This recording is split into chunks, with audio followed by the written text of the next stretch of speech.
Bite-sized German lessons by 11%. Die Arbeit. In the last lesson, we learned the verb arbeiten. And in this one, we will learn about its noun version, die Arbeit, which means work.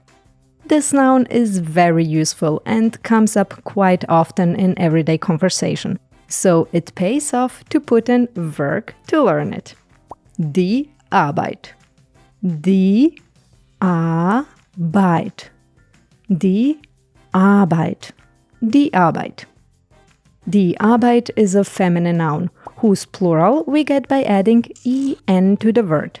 Die arbeiten. Simple, right?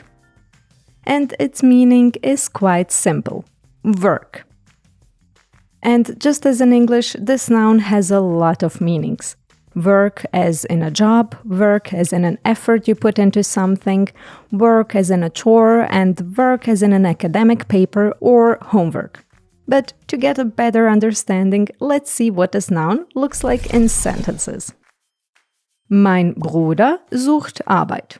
My brother is looking for a job or looking for work.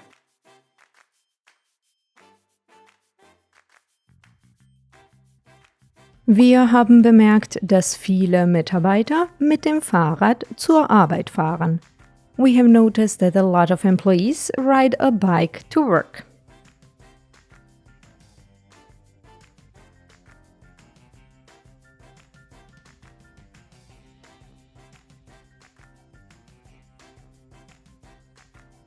Ruf mich später an. Ich bin auf der Arbeit und kann nicht mit dir reden. Call me later. I'm at work and can't talk to you.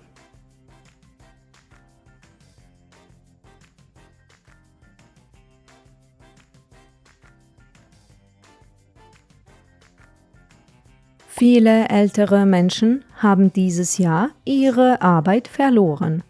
A lot of older people have lost their jobs this year.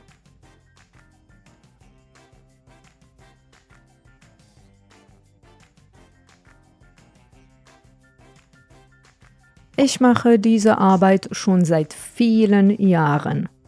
I've been doing this job for many years.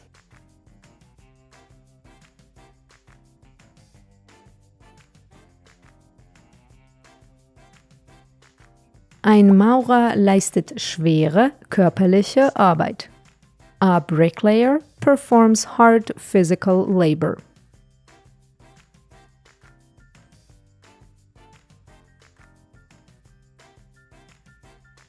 Geschirrspülen ist eine Arbeit, die mir sogar Spaß macht. Dishwashing is a chore I actually enjoy.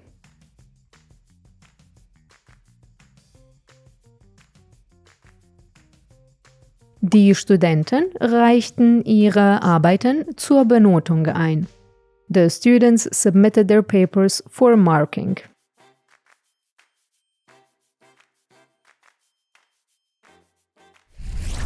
Today, we learned the noun version of the verb arbeiten, die Arbeit.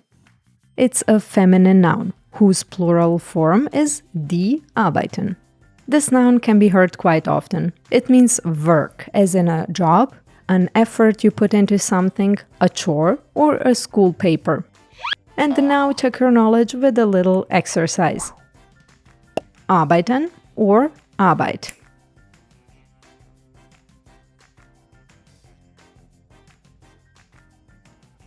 Hungry for more? Subscribe to the channel and set up a micro-learning habit. Or visit the website for more German learning adventures. See you in the next lesson. Tschüss!